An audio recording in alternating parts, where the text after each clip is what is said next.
Follows Nathaniel and shit. I can't remember their names. Hello, how are you? I'm Julia, and for this video I'm going to be talking about the Kindle reads that I've read recently. I'm kind of playing catch up. I don't know if I said that last video, but I've read a couple of series and trilogies, so I did the standalones, and now I'm doing the standalones for my Kindle, and then I'm going to do my series and trilogies hopefully pretty quickly, because I seem to be on a roll. So yeah, let's just jump right in. The first book is Tide With Me by Kristen Proby. So this is number 6 in a series, and it's about Nick Dalton, who has a cupcake business. Her business is across the street from Leo and Sam's apartment, who is in book 4. This is a series of standalones.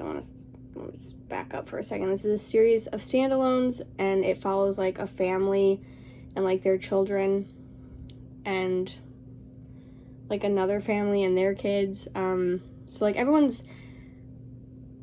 everyone's related, but like some of them are related, and it's like their love stories, like siblings love stories. So this follows Nick Dalton, who has a bakery business, and she falls in love with Matt Montgomery, who is a detective. They meet one night, and it was dumb. She goes to this club. I don't think it's a sex club, but I can't remember what it is. It might be a sex club. But she goes and she meets Matt, and she's like, oh my god, I'm so shy, I don't trust anyone, blah blah blah. And then she lets this random stranger take her to his apartment, tie her up, and sleep with her. It didn't make any sense to me, but so this is called Tied With Me because he likes to tie her up. I didn't really get it. I didn't think it was that like spicy. These books are kind of like a hit or miss for me with like the shitty romance. Like, these are not good, but like if you sit down and you're like, I just need something to get me out of a slump, these will do it. There's like 17 of these. I've only read 6. I have absolutely no idea if I'll ever read the rest of them. I think I have like 3 more on my Kindle, but this one was a miss. I gave it 2 stars. It was really weird. I don't know, like, this relationship seemed to move faster than the other ones, but all of them move at a quick pace. Like, none of them are like insta love, but they feel like it.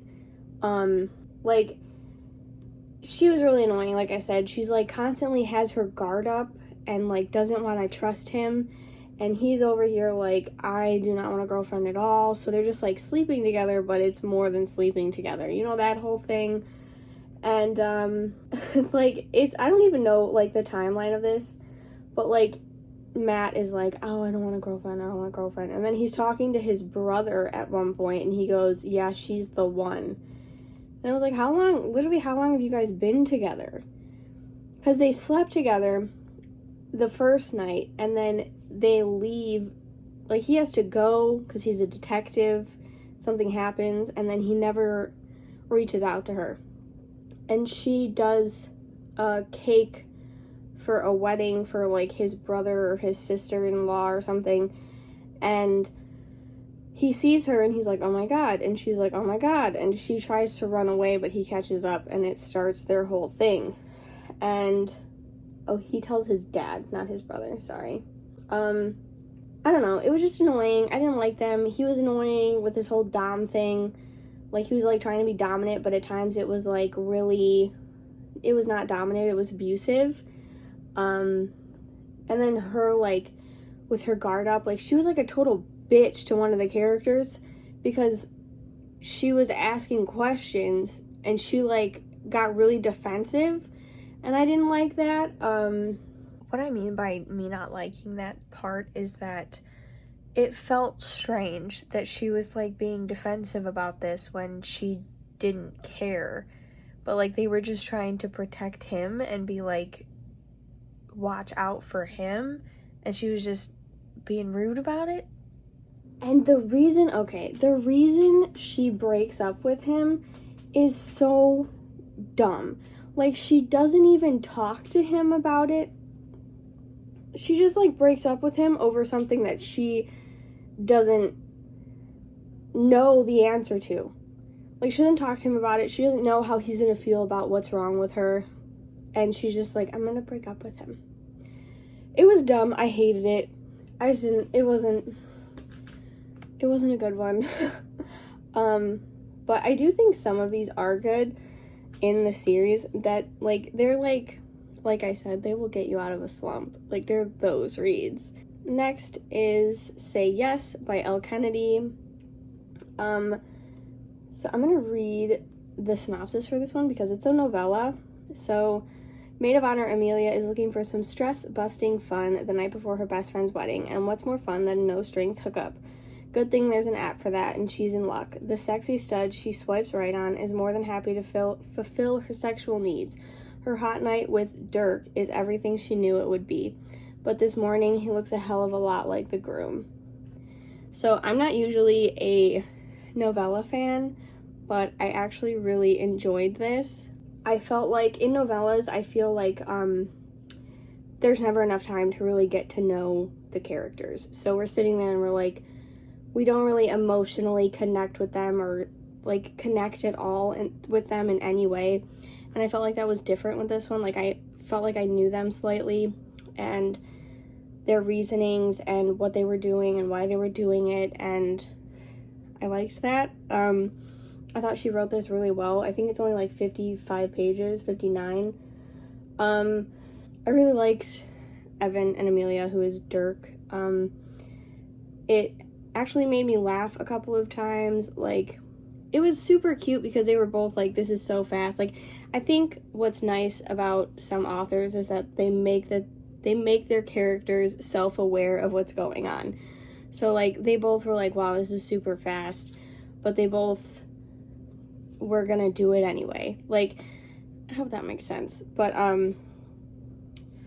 I definitely would love a full-length novel of them. I thought they were super cute, and I thought the novella was cute. Like, the wedding setting and, like, having, like, the mix-up, like, finding out that he's a twin, which was, like, kind of obvious, but, it was cute. I liked it.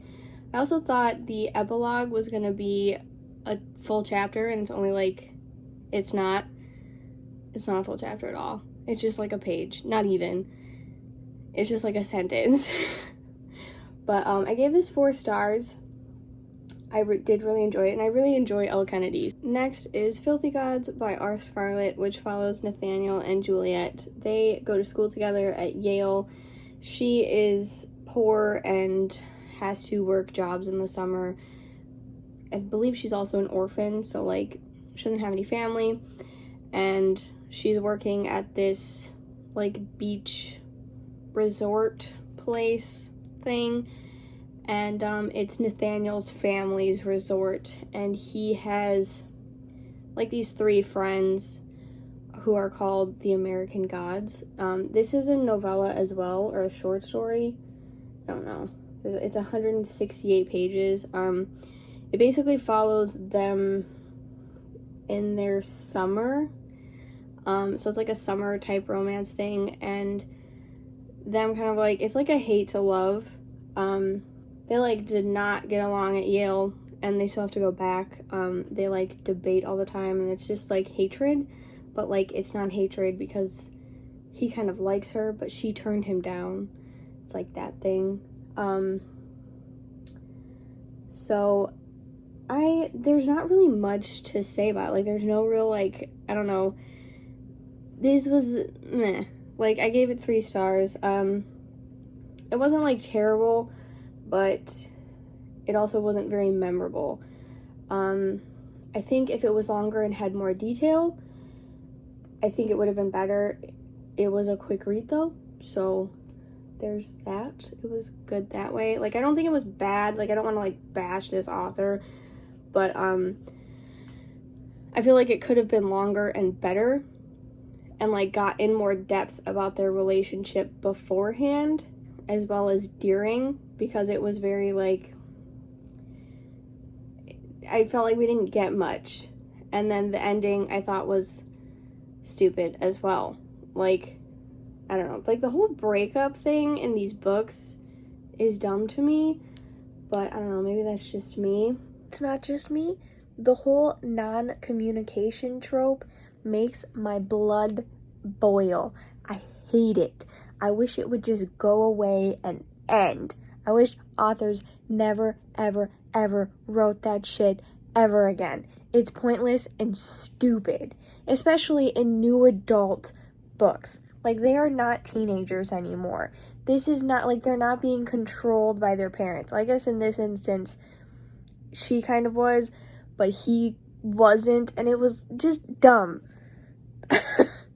But I am interested to know what happens in the other books. This was released in 2018, and there's meant to be, I think, 3 other books.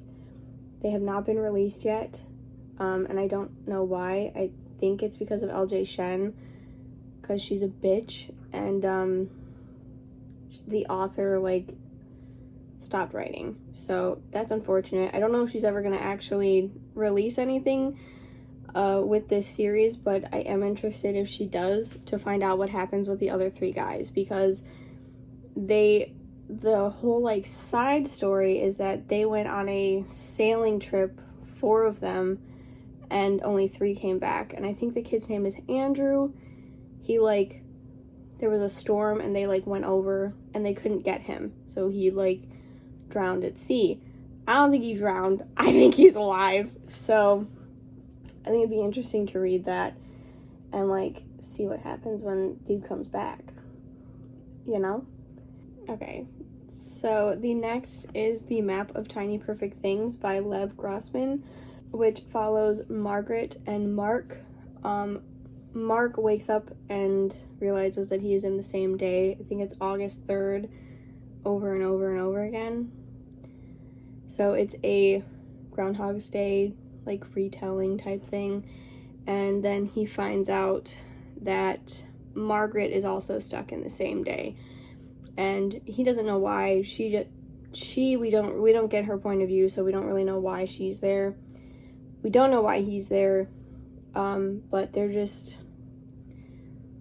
waking up in the same day over and over again, and then they decide to look for tiny perfect things in the town, like something good that happens, like some kid like does something with his skateboard, and then like something cool happens in the ocean, and just like cute things that like make a day like happy.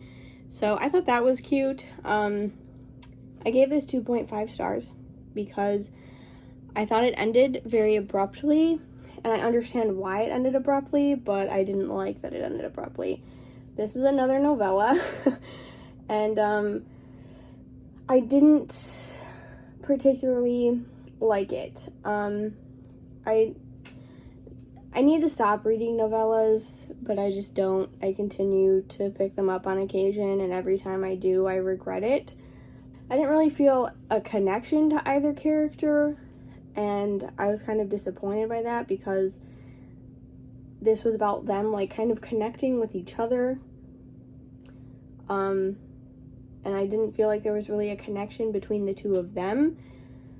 It all happened really fast. Like, there would be days, like the same day, but they would like skip days. Like, it would be like, oh, I haven't talked to Margaret in 6 days. And I was like, why not? Why haven't you guys talked to each other? And like, we figure out why, but I didn't really like it. But I did think that them finding the tiny perfect things around the map and like making the map was really cute. I really enjoyed that part. And then like the ending and like the science of it was also really interesting. So I think it came together really nicely, but I just didn't like how abruptly it ended. But like I said, I understand why it ended so abruptly.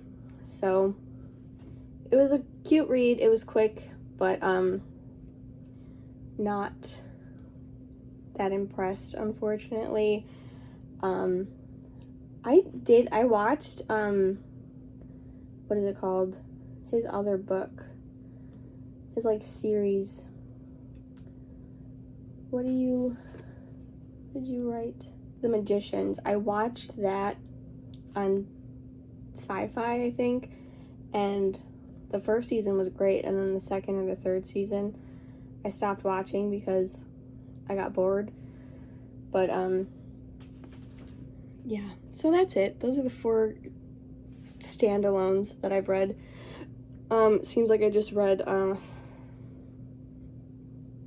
novellas that I don't like. But yeah, that's it. Thank you for watching. If you watched this, gotten to the end, I appreciate it.